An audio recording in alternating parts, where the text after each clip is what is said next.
অনুষ্ঠানের পরের অংশে এক অফিসারের প্রশ্নের উত্তরে বলেন, an elected government will take over on 01 January January 2026. 2026, correct. সরকার বলছে জুনের মধ্যে নির্বাচন, উনি বলছেন যে জানুয়ারির 1 তারিখের এক মধ্যে তারিখে ইলেকটেড নতুন গভর্নমেন্ট, গভর্নমেন্ট দেখবেন উনি। নতুন গভর্নমেন্ট দেখবেন। মানে how dare he is. How dare he is, is just how dare he is. মানে আমি তো বুঝলাম না কিছু। এটা এটা এটা উনি বলতে পারে? উনি ইউনিফর্ম পরে? উনি পারে না, উনি পারে না। আমার অনেক, আমার মনে হয় যে অ্যাকচুয়ালি উনি তো আমরা একটার রাষ্ট্রের পর রাষ্ট্রের একটা এই চুক্তিভিত্তিক গভর্নমেন্ট, কর্মচারী, তাই না? উনি তো রাষ্ট্রের চুক্তিভিত্তিক কর্মচারী। কারেক্ট, এই 3 বছরের গভর্নমেন্ট, জন্য চুক্তি দেওয়া হয়েছে ওনাকে। এই গভর্নমেন্ট তাকে এতদিন কেন সহ্য করতেছে এটা আমার মানে মাথায় ধরে না। ডক্টর ইউনূস হচ্ছে মানে মানে পুরা ওয়ার্ল্ড ভাইজা খাওয়া লোক। তো ওনারে আপনি চোখ রাঙায় লাভ হবে না, আর এসব কথা বলে লাভ হবে না, সেনাবাহিনীর বিরুদ্ধে অপপ্রচার, আমার বিরুদ্ধে অপপ্রচার। নো, মানে আপনি আপনি ভাই আসমান থেকে ওহী নাযিল হয় না আপনার উপরে, আপনি ইয়েও না, আপনি প্রিস্ট লাইক কিছু না। আপনি ধরেন আপনি আপনারা এখন এত কথা বলছেন, তো 16 বছরে যে ইন্ডিয়াতে যে বন্দরটা দিয়ে দিল, আপনি বলতেছেন যে চট্টগ্রাম বন্দর এইভাবে দেওয়া যাবে না। তো তখন আপনারা কোথায় ছিলেন ভাই? তখন তো আপনাদের ইউনিফর্ম ছিল, তখন তো আপনাদের এইসব ইয়ে ছিল। একবার বলছেন কেউ দেশের ভিতরে এই যে দেশের ট্রানজিট দিচ্ছে, ইয়া দিচ্ছে, ট্রান্সশিপমেন্ট দিচ্ছেন, আমাদের তখন সিকিউরিটির কথা মাথায় আসে নাই কারো। মাথায় আসে নাই যে এখন এখন সব মচমচানি শুরু করছেন আপনারা, আর আপনাদের বিরুদ্ধে বললে বলবেন যে সেনাবাহিনীর বিরুদ্ধে কুৎসা রটায়। তো এইসব আর ফালতু আপনি কথা। আপনি কিন্তু ওই যে ইয়াটা ওই যে প্রফেসর ইউনূস যে ওই বন্দরে গিয়ে যে স্পিচটা দিছে ওইটা দিলে কিন্তু আপনি ক্রিস্টাল ক্লিয়ার হয়ে যাবেন যে একদম কেন এই ক্লিয়ার, জিনিসটা করা একদম হচ্ছে। ক্লিয়ার, একদম হ্যাঁ। ক্লিয়ার, একদম clear। এটা দেশের লাভের জন্যই হচ্ছে, যাতে পলিটিক্যাল পার্টিরা এখানে ইনফ্লুয়েন্স করতে না পারে। আর দেখেন, পৃথিবীর 70টা দেশে ডিপি ওয়ার্ল্ড আছে, তাদের সর্বভৌমত্ব নিয়ে কোনো সমস্যা হচ্ছে না, শুধু আমাদের হচ্ছে। এইদিকে যখন ইন্ডিয়া যখন আমাদের কোস্ট লাইনে রাডার বসানোর সমস্ত ফাইনাল হয়ে গেছিল, তখন আমাদের ইয়াতে কোনো হ্যাঁ, সমস্যা হচ্ছিল না না। তখন তখন কোনো, ওনারা তখন কথা হ্যাঁ বলে হ্যাঁ নাই, হ্যাঁ, তখন ঠিক আছে, তখন ঠিক আছে। তখন সব ঠিক আছে। হ্যাঁ, তো আর ভাই এখন হচ্ছে এই আমাদের এটার উপরে কন্ট্রোল থাকতে হবে, নাহলে সর্বভৌমত্বের উপরে ইয়া ব্যবস্থা হয়ে যাবে। বাট কথা হচ্ছে, এটার মাধ্যমে যে অটোমেশন হয়ে গেলে, এটার মাধ্যমে যে চুরিধারি বন্ধ হয়ে যাবে, এই জিনিসগুলা ঘুষ খাওয়া বন্ধ হয়ে যাবে, এইটাই ওরা মানতে পারতেছে না। অলরেডি ব্রিগেডিয়ার সাখাওয়াত হোসেন কিন্তু একটা গ্রুপ ইয়াতে কি বলে হোয়াটসঅ্যাপের গ্রুপ চ্যাট ইয়া করছে, যে তারা এনার্কি করতে চাইছিল, যে গ্রুপটা এখন কাজ করতেছিল পোর্টের জন্য, তাদের কিন্তু একটা গ্রুপ চ্যাট বা দেশে অস্থিতিশীল করার জন্য একটা গ্রুপ চ্যাট কিন্তু এক্সপোজ করেছেন উনি অলরেডি। হুম হুম হুম হুম। না, এবং এবং ধরেন যে মানে আমি আমি আমার যেটা মনে হয় আর কি, যে এই জাতীয় বিষয়গুলো আসলে এইভাবে বলে, এইভাবে মুখোমুখি অবস্থান নিয়ে আমার মনে হয় না যে ডক্টর ইউনূসকে আপনি মানে বশ করতে পারবেন। আর আপনি যেটি বলছিলেন যে আমাদের পোর্ট হচ্ছে লস, আমাদের বিমান হচ্ছে লস, আমাদের এয়ারপোর্ট হচ্ছে লস। তো আপনি বিমানটাকে ভাই এমিরেটস এর সঙ্গে একটা জয়েন্ট ভেঞ্চার আসেন না? বাংলাদেশ বিমান পাওয়ার্ড বাই এমিরেটস, মানে পুরো পৃথিবীর 188টা দেশে বিমানের সার্ভিস চালু হয়ে যাবে। আমরা বছরে যা লস দিচ্ছি তার 100 গুণ বেশি আমাদের ইনকাম হবে। পৃথিবীর সকল রাষ্ট্র এটা করতেছে রে ভাই, এটা সার্বভৌমত্বের কিছু না, এটা বিজনেস। বিষয়গুলো যেমন ধরেন তিনি আরেকটা পয়েন্টে বলছেন যে সেনাবাহিনী অক্লান্ত ভূমিকা রাখছে 5ই আগস্টের পর থেকে। হ্যাঁ, অবশ্যই চেষ্টা করছে, অবশ্যই রাখছে, অবশ্যই, এবং অবশ্যই, অবশ্যই, এবং এই ব্যাপারে তো কোনো দ্বিমত নাই। যখন পুলিশ ছিল না, যখন পুলিশ সব পালিয়ে কারেক্ট, গেছে, কারেক্ট, কারেক্ট। সেনাবাহিনী রোলটা প্লে করেছে। কিন্তু তারপরেও তিনি বলছেন, এখানে দেখেন, অক্লান্ত ও নিঃস্বার্থ ভূমিকা সত্ত্বেও বিভিন্ন মহল হতে সেনাবাহিনী ও সেনাপ্রধানকে টার্গেট করা হচ্ছে। সেনাবাহিনীকে কেউই টার্গেট করছে না, আমি প্রথমেই বলেছি। Correct, correct. এবং যে কথাগুলো আপনি বলছেন, আমরা জানতে চাই বারবার, এই যে 626 জন বা 27 জন যে নাম্বার, এই এখতিয়ার আপনাকে কে দিয়েছে? তাদেরকে নিরাপত্তা দিয়েছেন, ভালো কথা, তাদেরকে ছেড়ে দেওয়ার অধিকার কে দিয়েছে? কে কাকে দিয়েছে? কারেক্ট। এইটাই আমি একটা জিনিস বলি, যখন 5ই আগস্টের পরে, আগস্টের মধ্যেই আমাকে অ্যাকচুয়ালি একটা সার্ভিং অফিসার, ক্যাপ্টেন, যে সাভার এলাকায় ছিল, সে আমাকে ফোন করে বললো যে স্যার, আমি জানি যে আওয়ামী লীগের এই নেতার পাশে অস্ত্র আছে, আমি যখন অপারেশন করছি আমার অস্ত্র দিয়ে যাচ্ছে না। সো এইটাই হচ্ছে আর কি, যে যেহেতু 9 ডিভিট জিওসি এবং ওখানকার কমান্ডার গুলো সবগুলো ছিল আওয়ামী। সো এরা কিন্তু গ্রাউন্ডে এখন ম্যাজিস্ট্রেসি পাওয়ার নিয়ে যদি যত যাই বলেন, আইন কানুন সবকিছুতে আছে, কিন্তু এটা ইমপ্লিমেন্ট তো করতে হবে।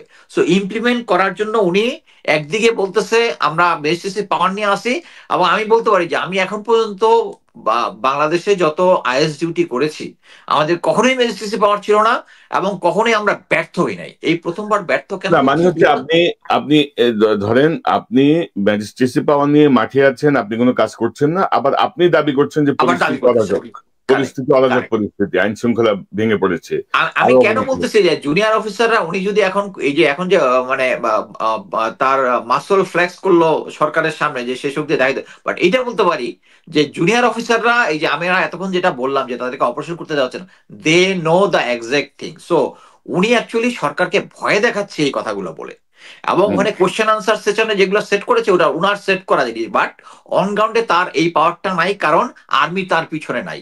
এখানে উনি বারবার সেনাবাহিনী এবং সেনা প্রধানকে বলার চেষ্টা হুম, করতেছে যে হুম, আমরা হুম, সেনাবাহিনী এগেনস্টে, আমরা কখনোই প্রধান এই সেনা প্রধানের এগেনস্টে বলেছি বিকজ অফ এই এতক্ষণ যে বললাম যে উনি আওয়ামী লীগকে পুনরুদ্ধার করতে চাচ্ছেন, নিষিদ্ধ করতে মানা করেছে। উনি তো সিরিজ, এটা তো না যে একটা বিচ্ছিন্ন ঘটনা বলার সুযোগ নেই, একটার পর একটা, একটার পর একটা, একটার পর একটা। এখানে আমরা শুধু বলতেছি সেনাবাহিনীর এগেনস্টে আমরা কোনো কিছু করতেছি না।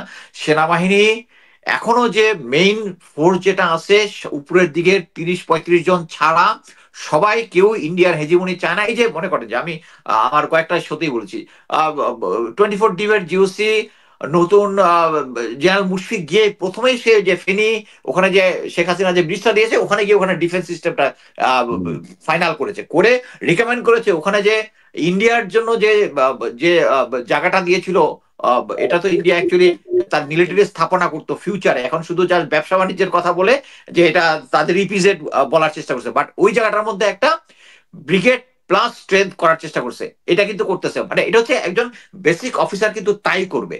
হ্যাঁ, বাংলাদেশ আর্মির অফিসাররা এইরকমই এবং দে আর ডেডিকেটেড, বাট ফিউ সিনিয়র যারা আছে, এবং দেখেন এত কিছু করার পরেও যে সমস্ত জেনারেল গুলাকে নিষেধাজ্ঞা দেওয়া হয়েছিল, যে যাদের উপরে পাসপোর্ট সিজ করা ছিল, এদেরকে সবাইকে পালিয়ে যেতে দিচ্ছে, আপনারা দিচ্ছেন, রাইট। পালিয়ে যেতে দিচ্ছে। এরপরেও লোকজন কিছু বুদ্ধিজীবী আছে, এটা মানে কি বলবো এদেরকে, মানে অনলাইনে মুখ খারাপ করতে ইচ্ছা হয় কিন্তু করতে পারি না আর কি। না বুঝতে তারপরেও পেরেছি। ধরেন, ওয়াকার সাহেব ভালো। ধরেন এই একটা বিষয় বলবো যে ধরেন তারপরে ধরেন এই গত 10 মাসে যে কাউন্টার কু বা প্রতি বিপ্লব এই জাতীয় কিছু হয় নাই, এটা একটা ভালো সাইন আর কি, আমি আমি মনে করি। কিন্তু ধরেন এই যে গদবাঁধা কথা, দেশি বিদেশি স্বার্থান্বেষী মহলগুলো পরিস্থিতিকে আরো অবনতি ঘটাতে চাচ্ছে। তো দেশি বিদেশি স্বার্থান্বেষী মহল কাজ করতেছে না, কাজ করতেছে ইন্ডিয়া এবং আপনার আপনার সাবেক অভিভাবক Hasina.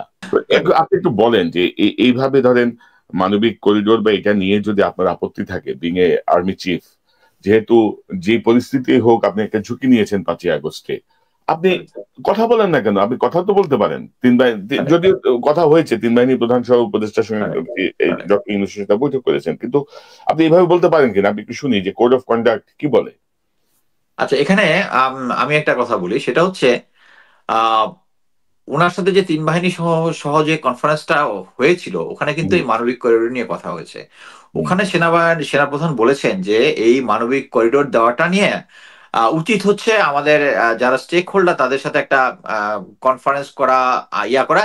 Where is he is right, আমি মনে করি সরকারের এই করিডোর দেওয়ার ব্যাপারে আমাদের পাশের দেশের মুসলিম ভাই গাজার জন্য সলিডারিটি করে আমরা ভাষায় দিতেছি, বাট হুম, আমাদের হুম, পাশের দেশের মধ্যে মুসলমানদের উপর অত্যাচার হচ্ছে এটা নিয়ে আমরা জাস্ট আর রোহিঙ্গা নিব না, এতগুলো রোহিঙ্গা নিছে। এটা বুঝতে হবে যে আগে প্রতিটা রোহিঙ্গার জন্য আমাদেরকে জাতিসংঘ দিত $5,000 করে, এখন দেয় $500 করে, $500 করে দেয়। সো এটা ফিউচারে এটা আমাদের কাছে একটা বার্ডেন হবে, এবং এইটার জন্য আমি যদি মনে করি যে আমাদের যদি ভারতের সাথে সম্পর্ক খারাপের রিস্ক থাকে, চায়নার সাথে যদি রিস্ক থাকে, স্টিল আমাদের প্রেশার দেওয়া উচিত। কি জন্য আমাদেরকে চায়না বলতে হবে যে তাই নাহলে তুমি আমার এই রোহিঙ্গা নেওয়ার ব্যবস্থা করো, আমি এটার মধ্যে ইনভলভই হবো না। বাট কথা রাইট। হচ্ছে এই সমস্যা, মানে অতীতে এই ধরনের ক্রাইসিস সলভের জন্য মিলিটারি ফোর্স ডিপ্লয় হয়েছে, মিলিটারি ফোর্স ডিপ্লয় হওয়াটাই জরুরি। আমরা যদি এখানে, আমিও মনে করি, আমি ব্যক্তিগতভাবে মনে করি যে আমরা যদি এখন আরাকান আর্মি একটা উইনিং আর্মি, এই আর্মিকে যদি আমরা সাপোর্ট দিই, ফিউচারে আমাদের এই বর্ডারটা সিকিউর থাকবে। আমরা ধরে নিতে পারি এখন জান্তা সরকারের আর কোনো ফিউচারে গভর্নমেন্ট নাই, আমরা যদি আমেরিকার সাথে একটা ডিলে আসি, আমি যে সেটা হাইপোথেটিক্যাল বললাম, এটা অনেকেই বিরোধিতা করবে, যে আমেরিকার সাথে একটা ডিলে আসি যে ওকে তুমি আমার এয়ার ডিফেন্স সিস্টেমটা চিটাঙে ঠিক করে দিবা, আমি এখানে হেল্প করব, বাট আমার রোহিঙ্গার লোকজন নিয়ে যেতে হবে, দ্যাটস অল। বাট আমি মনে করি স্টিল আমাদের ট্রুপস ইনভলভ না করে আমরা যদি আমাদের বর্ডার পর্যন্ত দেই, তাহলে আমরা এটা অ্যাটলিস্ট একটা প্যাসেজ ওপেন হবে যেটা দিয়ে আমরা এই রোহিঙ্গা ইয়াটাকে আমরা সমাধান করতে পারবো। Business, business. আর যেখানে সার্বভৌমত্ব বিপন্ন হচ্ছে ওইখানে আপনি স্যালিউট দিয়া খুশি, আর যেখানে আচ্ছা যাই হোক, তো কারেক্ট। যাই হোক, তিনি বলছেন যে বাংলাদেশ সেনাবাহিনী দেশ ও জনগণের কোন রকম ক্ষতি হয় এমন কোনো কাজ করবে না এবং কাউকে এমন কোনো কাজ করতে দেবে না। ভালো। কিন্তু আমরাও ধরেন আপনি ভারতের পক্ষে বা হাসিনার পক্ষে ওইখানে ওইটাই আওয়ামী লীগ করবেন, এটাই এটা হচ্ছে হইতে সমস্যা, দিব না। এটাই সমস্যা, একদম ক্লিয়ার বাংলা কথা, আপনিও এটাই দিবেন না, সমস্যা। আমরা ওইটা হইতে দিব না ইনশাল্লাহ। কারেক্ট। তো আমার মনে হয় যে এই যে ক্লেমটা উনি করলেন প্রজাতন্ত্রের কর্মচারী হিসেবে, প্রজাতন্ত্রের তো কোনো কর্মকর্তা নাই কিন্তু আমাদের সংবিধান কারেক্ট, অনুযায়ী, কারেক্ট। প্রজাতন্ত্র সব কর্মচারী। কর্মচারী। প্রজাতন্ত্রের কর্মচারী হিসেবে, সরকারের ট্যাক্সের টাকায় বেতনভোগী কর্মচারী হিসেবে তিনি, এটা তো সরাসরি সরকারকে অস্বীকার করা, তার নিয়োগকর্তাকে কারেক্ট। অস্বীকার করা, অস্বীকার তাকে করে। অস্বীকার করে। এরপরে আমি জানি না যে সরকার কি সিদ্ধান্ত নেবেন। সরকার এসব চোখ রাঙানি ভয় পাওয়ার কোনো কারণ নাই। ডক্টর কারণ নাই, ইউনূস কোনো কারণ নাই, চোখ অনেক বন্ধ করে কোনো কারণ নাই। আর্মি উনার পিছনে নাই, জেনারেল হুম। ওয়াকারের পিছনে তবে ফুল তবে আমার স্টপ। একটা জিনিস মনে হয় কি জানেন, আমার একটা জিনিস মনে হয় কি জানেন, যে যে আমরা তো বারবার বলছি না যে ডক্টর ইউনূস আপনার অ্যাসোসিয়েট যারা আছে যাদেরকে আপনি বসাইছেন কারেক্ট। এই অপদার্থ গোষ্ঠীর বিদায় করেন, না হলে কিন্তু বিপদে আপনি পড়বেন। এরা কিন্তু কেউ বিপদে পড়বে না, বদনাম হবে আপনার। ঠিক তেমনি জেনারেল ওয়াকারকে কিন্তু আমি অনেকবার বলছি যে ভাই 30-35 জনের সরান, আপনার আশপাশকে ক্লিন করেন। আপনি যে যেভাবেই হোক, যে কারণেই হোক, 5ই আগস্টের ভূমিকায় আপনি প্রশংসিত হয়েছেন, সেই প্রশংসাকে তারা ঋণ করে ফেলবে। আমি বারবার বলছি, বুঝে নাই কিন্তু আমাদের কথা। কারেক্ট। বাংলায় বলছে, চাইলে ইংরেজিতে বলতে পারি, চাইলে হিন্দিতেও ট্রান্সলেট করে দিতে পারি। যাই হোক, হিন্দিতে বললে একটু বেশি ভালো বুঝতে পারে, দেখতে পারে, ট্রাই করে। কারণ তিনি বলছেন যে যথাসম্ভব একটি গ্রহণযোগ্য নির্বাচনের যথাশীঘ্র সম্ভব একটি গ্রহণযোগ্য নির্বাচনের মাধ্যমে রাজনৈতিক সরকারের কাছে ক্ষমতা হস্তান্তরের প্রয়োজনীয়তা রয়েছে বলে তিনি উল্লেখ করেন। আমি কনফার্ম যে প্রফেসর ইউনূস যদি একটা স্টেটমেন্ট দিয়ে তাকে চাকরিচ্যুত করে, হ্যাঁ, ইভেন যেটা নিয়ম অনুযায়ী যেটা আছে, প্রফেসর ইউনূস তাকে চাকরিচ্যুত করবে, কোডা ওই প্রেসে পাঠায় দিবে। ইয়াটা হচ্ছে ওনার অ্যাডভাইস অনুযায়ী চুপ করে সাইন করার কথা, না করলেও কোনো সমস্যা নাই, হি স্যাক্ট, হি স্যাক্ট সিম্পলি। আপনার মনে আছে না জেনারেল নাসিমের কি অবস্থা হয়েছিল?